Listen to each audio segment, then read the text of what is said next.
5 సంవత్సరాల అవస్థలు పడ్డారు, 5 సంవత్సరాల అవమానాలు పడ్డారు.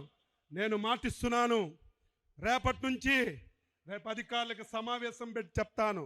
రేపటి నుంచి ప్రతి కార్యకర్త ఎస్ఐ దగ్గరికి వెళ్ళినా, ఎంఆర్ఓ దగ్గరికి వెళ్ళినా, ఎండిఓ దగ్గరికి వెళ్ళినా, ఏ ఆఫీస్కి వెళ్ళినా మీరు పసుపు బిల్ల పెట్టుకొని వెళ్ళండి. మీకు గౌరవంగా కుర్చీ వేసి టీ ఇచ్చి మీ పని ఏంటని అడిగి మీ అందరికీ పని చేయించే విధంగా అధికారులకు లైన్లో పెడతాను. ఎవరైనా ఒకలో ఇద్దరు నా మాటకు జవదాడితే ఏమవుతారో వారికి నేను చెప్పవలసినటువంటి అవసరం లేదని చెప్పి తెలియజేస్తున్నాను.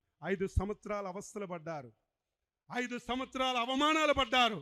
నేను మాటిస్తున్నాను, రేపటి నుంచి రేపు అధికారులకు సమావేశం పెట్టి చెప్తాను. రేపటి నుంచి ప్రతి కార్యకర్త ఎస్ఐ దగ్గరికి వెళ్ళినా, ఎంఆర్ఓ దగ్గరికి వెళ్ళినా, ఎండిఓ దగ్గరికి వెళ్ళినా, ఏ ఆఫీస్కి వెళ్ళినా మీరు పసుపు బిల్ల పెట్టుకొని వెళ్ళండి. మీకు గౌరవంగా కుర్చీ వేసి టీ ఇచ్చి మీ పని ఏంటని అడిగి మీ అందరికీ పని చేయించే విధంగా అధికారులకు లైన్లో పెడతాను. ఎవరైనా ఒకలో ఇద్దరు నా మాటకు జవదాడితే ఏమవుతారో వారికి నేను చెప్పవలసినటువంటి అవసరం లేదని చెప్పి తెలియజేస్తున్నాను.